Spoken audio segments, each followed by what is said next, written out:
പോർച്ചുഗലിലെ അൽഗാർവെ റീജിയനിലെ ലഗോയ എന്ന സ്ഥലത്തുള്ള ബെനഗിൽ ഏരിയയിലെ കേവുകളെക്കുറിച്ചുള്ള വീഡിയോയുടെ രണ്ടാമത്തെ ഭാഗമാണ് ഇത്. ഈ ട്രാവൽ വീഡിയോയുടെ ആദ്യ ഭാഗത്തിൻ്റെ ലിങ്ക് താഴെ ഡിസ്ക്രിപ്ഷനിൽ ഇട്ടിട്ടുണ്ട്. ആദ്യ ഭാഗം കാണുന്നതിന് ആ ലിങ്ക് പ്രസ് ചെയ്യുക. പിന്നെ ഏറ്റവും പുതിയ ട്രാവൽ ആൻഡ് കുക്കിംഗ് വീഡിയോകൾ കാണുവാൻ ദയവായി എൻ്റെ ചാനൽ സബ്സ്ക്രൈബ് ചെയ്യണേ.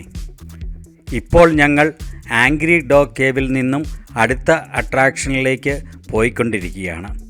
ഇവിടെ സൈഡിലെല്ലാം വളരെയധികം കേവുകൾ നമുക്ക് കാണാം. ഇതെല്ലാം ഈ അറ്റ്ലാന്റിക് സമുദ്രത്തിലെ തിരമാലകളടിച്ച് പ്രകൃത്യാ ഉണ്ടായതാണ്. പ്രകൃതിയുടെ ഈ വികൃതി എത്ര മനോഹരമാണെന്ന് നോക്കുക. ഇപ്പോൾ ഞങ്ങൾ അടുത്ത പ്രധാനപ്പെട്ട ഒരു സമുദ്രഗുഹയിലേക്ക് പ്രവേശിക്കുകയാണ്. ആ എതിരെ വരുന്ന ബോട്ട് ഞങ്ങളുടെ രണ്ടാമത്തെ ടീമിൻ്റെയാണ്. ആൽവിൻ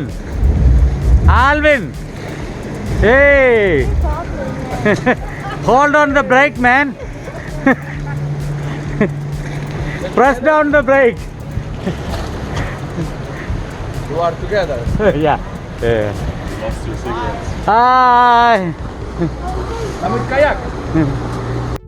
ഇപ്പോൾ അവരുടെ ബോട്ട് അടുത്ത സ്ഥലത്തേക്ക് പുറപ്പെട്ടു കഴിഞ്ഞു. Oh yeah. Thank you. I don't Yeah. Even if I lost food, that's fine. Lost this one too. Thank you.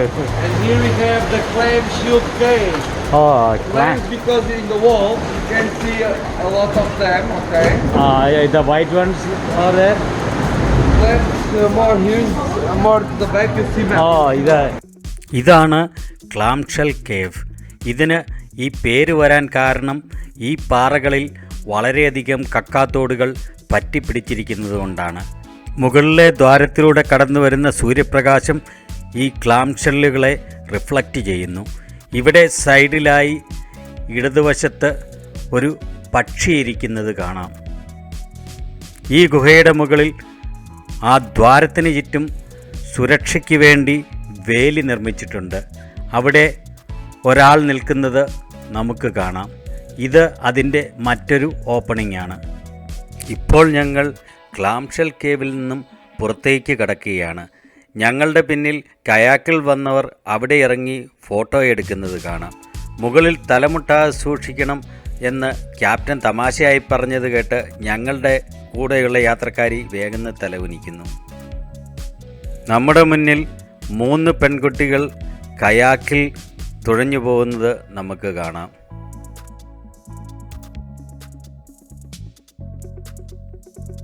Here is the crocodile cave. Big crocodile here.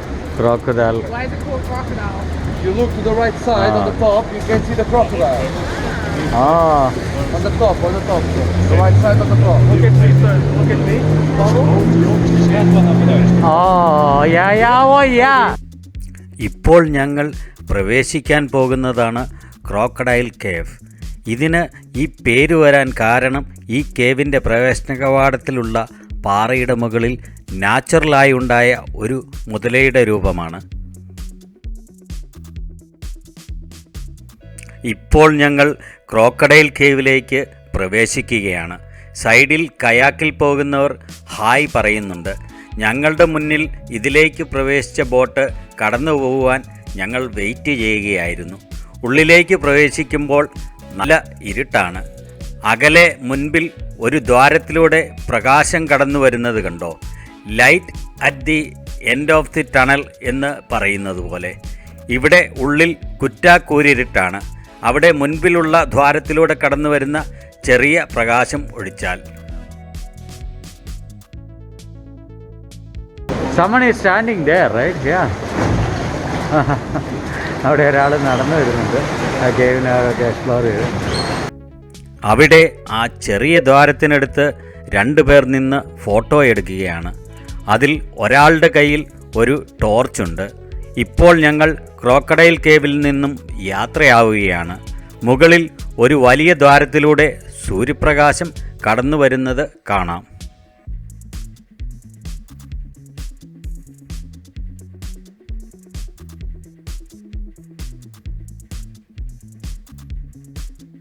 ഈ 3 പേർ ഞങ്ങളുടെ സഹയാത്രികർ ആണ്. മുൻപിലേക്ക് നോക്കുമ്പോൾ ഞങ്ങൾ കടന്നുവന്ന ഗുഹാദ്വാരം കാണാം. ഇവിടെ മുൻപിൽ ഇടതുവശത്തായി കാണുന്ന പാറയുടെ രൂപം ശ്രദ്ധിക്കുക. അതെ, ഇതിന് ഒരു ആനയുടെ രൂപമല്ലേ? ഇതാണ് എലഫന്റ് കേവ്. ആനയുടെ കാലും ശരീരവും ഒക്കെയുള്ള ഒരു പാറ. And in the front, it's Marinha Beach, the 20 most famous in the world, and 10 more beautiful. Wow, yes. You see guys, Malu, Marinha Beach. this is an elephant and Marinha Beach. അവിടെ മുൻപിൽ കാണുന്നതാണ് മറീഞ്ഞ beach. മറീഞ്ഞ എന്ന Portuguese വാക്കിന് navy എന്നാണ് അർത്ഥം. അതായത് ഇത് navy beach. ഞങ്ങൾ അവിടേക്ക് പ്രവേശിക്കുകയാണ്. ഈ ആനയുടെ കാലിൻ്റെ ഇടയിലൂടെയാണ് മറീഞ്ഞ ബീച്ചിലേക്ക് പ്രവേശിക്കുന്നത്. പരീദ ദ മറീഞ്ഞ എന്നാണ് ഇതിൻ്റെ പോർച്ചുഗീസ് നാമം. ഈ ബീച്ച് പോർച്ചുഗലിലെ ഏറ്റവും പ്രതീകാത്മകമായ ഒരു ബീച്ചാണ്. ഇത് ലഗോയ മുനിസിപ്പാലിറ്റിയിലെ കാറാമുജേറയുടെ അറ്റ്ലാന്റിക് തീരത്താണ്. മിഷലിൻ മാസിക യൂറോപ്പിലെ 10 സുന്ദരമായതും ലോകത്തിലെ 100 സുന്ദരമായതുമായ ബീച്ചുകളുടെ ലിസ്റ്റിൽ ഇതിനെ ഉൾക്കൊള്ളിച്ചിരിക്കുന്നു. 1998 ഈ ബീച്ചിൻ്റെ അത്യാകർഷകമായ ഗുണങ്ങൾ കൊണ്ട് പോർച്ചുഗീസ് പ്രകൃതി മന്ത്രാലയം വ്യത്യസ്തമായ ഗോൾഡൻ ബീച്ച് പുരസ്കാരം നൽകി ആദരിച്ചു. ഓറഞ്ച് നിറത്തിലുള്ള ചുണ്ണാമ്പുകല്ലുകൾ ഈ ചെറിയ ബീച്ചിനെ ചുറ്റപ്പെട്ട് കിടക്കുന്നു. ഇവിടെ സൈഡിലുള്ള പാറകൾക്ക് നമ്മുടെ നാട്ടിലെ ക്ഷേത്രങ്ങളുടെ ഒരു സൗന്ദര്യമാണ്. And you know the front, if you look to the top to the bottom, you can imagine a big gorilla. Oh, gorilla, yeah. To the top to the bottom. King Kong. Yeah, the King Can you Kong. imagine King Kong? Yeah, You see the King Kong. If you look to the top to the bottom. yeah, You see it rock here? Okay. This rope. Yeah. yeah, We start But to you the have top. to look to the top first. Start to the top, you have the face walking to the right yeah. side. Then the big belly. Right, right. Yeah, it looks like King Kong. With some beers helps a little bit. After lunch, yeah. Tem muito Yeah. Hey, Eu também vejo algumas vezes coisas. Captain വിശദീകരിച്ചതുപോലെ ഈ കാണുന്നതാണ് gorilla rock. മുകളിൽ നിന്ന് താഴേക്ക് നോക്കിയാൽ king കോങ്ങിൻ്റെ രൂപമാണിതിന്. And here in Marinha Beach, we finish our tour. Nossa, meu Deus. oh, we finished here, so we have to swim from here. Yeah, if you want to have some swimming, we are not so bad. Did you enjoy the tour? Yeah. You enjoy, guys? You enjoy? If you really enjoyed, Paula and Joel Joel. and Paulo, okay? Joel and Paula. But only if it is a 5-star commentary, okay? If it's not, no, if it's only 1 star, don't write nothing. Not even 4.5. Yeah. Don't remind me. Okay, guys, once again, thank you very much. Thank And you. now we go back to Medellin. Thank you so much, guys. Thank you. അപ്പോൾ ഇവിടെ നമ്മുടെ tour conclude ചെയ്യാണ്. ഇത് കേവുകളൊക്കെ കണ്ടിട്ട് നമ്മൾ തിരിച്ച് പോവുകയാണ്. അങ്ങനെ നമ്മുടെ ഈ യാത്ര ഇവിടെ പൂർണ്ണമാവുകയാണ്. ഞങ്ങളോടൊപ്പം യാത്ര ചെയ്ത നിങ്ങൾക്കെല്ലാവർക്കും നന്ദി. Travel and cooking with JP എന്ന ഈ ചാനൽ സബ്സ്ക്രൈബ് ചെയ്യാനും വീഡിയോ ലൈക്ക് ചെയ്യാനും താഴെ കമൻറ്റ് ചെയ്യാനും മറക്കല്ലേ. Thank you. ഇനി മറ്റൊരു വീഡിയോയുമായി നമുക്ക് വീണ്ടും കാണാം.